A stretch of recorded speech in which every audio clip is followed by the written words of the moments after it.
যে কারণে মেক্সিকোর বিপক্ষে এলিসন বেকার খেললেন ১১০ নম্বর জার্সিতে। এক ম্যাচের জন্য বিশেষ জার্সি নম্বর পেয়েছেন ব্রাজিল গোলরক্ষক। দেখুন বিস্তারিত। মেক্সিকোর বিপক্ষে ব্রাজিলের প্রীতি ম্যাচে খেলা শুরু হতেই এলিসন বেকারের দিকে চোখ যেতেই অনেকের মতো হয়তো আপনিও চমকে গেছেন।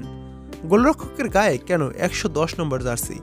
এই নম্বর গোলরক্ষক তো তিনি নন, আর ১০ জন খেলোয়াড়ও পরে খেলতে পারেন না। তাহলে এই ম্যাচে লিভারপুল তারকাকে এমন একটা নম্বর দেওয়ার কারণ কি? এর পেছনে রয়েছে দেশটির ফুটবলারদের বড় একটি উপলক্ষ। ফুটবলে সাধারণত খেলোয়াড়দের জার্সি নম্বর থাকে ১ থেকে ৫০-এর মধ্যে, আর এর বেশি হলে সেটা ১০০-এর মধ্যেই থাকে। বিশেষ কিছু ঘটনা ছাড়া এর উপর জার্সি নম্বর যায় না।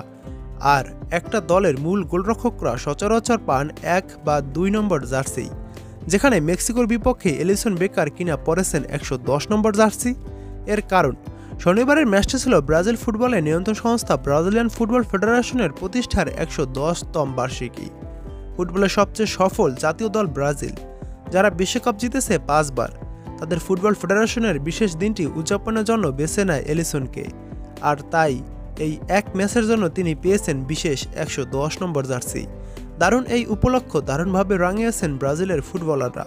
২ গোলের লিড নিয়ে ২ গোল হজম করার পর ১৭ বছর বয়সী এনরিকের শেষ মুহূর্তের গোলে ৩-২ গোলের রোমাঞ্চকর জয় নিয়ে মাঠ ছেড়েছে ব্রাজিলিয়ান ফুটবলাররা।